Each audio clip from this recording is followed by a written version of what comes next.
নতুন একটা ব্লগে সকলকে স্বাগত জানাচ্ছি। দেখো, এটা সকালবেলা একটা কাঁঠাল আমি নিয়ে এসেছি। এটা দাম নিয়েছে 20 টাকা। তো এটা এখনও পাকেনি, রঙটা এসেছে হলুদ রঙ, ভেবেছিলাম পেকে গেছে। তো এটা এখন সময় লাগবে 2 দিন।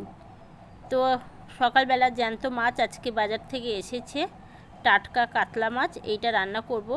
আলু কাটা হয়ে গেছে, এটা কালো জিরা দিয়ে করব। এখানে মশলাও বাটা হয়ে গেছে, যেহেতু শিলে বাটা মশলাই আমরা খাই।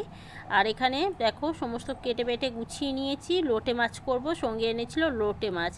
তো লোটে মাছের উপকরণগুলো রাখা আছে। আর এই দেখো, লোটে মাছটা শুকনো লঙ্কা বাটা দিয়ে আর নুন দিয়ে ম্যারিনেট করে রেখে দিয়েছি। এখন ভাতও বসিয়ে নিয়েছি। এরপর লোটে মাছ রান্না করব। দেখো লোটে মাছটা কি সুন্দর দেখতে লাগছে, লঙ্কা মেখে একেবারে রেডি। আর এখানে দেখো সমস্ত জিনিস গুছিয়ে নিয়েছি। এর মধ্যে ছেলে যেহেতু শরীরটা ভালো নেই, ওকে ডিমের অমলেট দিয়ে ভাত খাইয়ে দিলাম। এরপর দেখো আমার লোটে মাছ রান্না হয়ে গেছে, কি সুন্দর দেখতে হয়েছে। এখন খেতে বসবো দুপুরের খাবার। তো এইদিকে দেখো লোটে মাছটা দারুণ দেখতে লাগছে। তো তোমাদের সাথে সেটাই শেয়ার করে দিলাম। আজকের ব্লগটা খুবই ছোট হয়েছে, কারণ ছেলের শরীর ভালো না, তো ব্লগ বানাতে পারছি না একদমই। তো সেই জন্য যতটুকু বানাতে পেরেছি ততটুকুই শেয়ার করলাম। ভালো লাগলে বন্ধুরা কমেন্ট করো, লাইক করো। আর দেখো মাছের ঝোলটা, দেখো যেহেতু জ্যান্ত মাছ, কালো জিরা ফোড়ন দিয়ে পাতলা করে করেছি।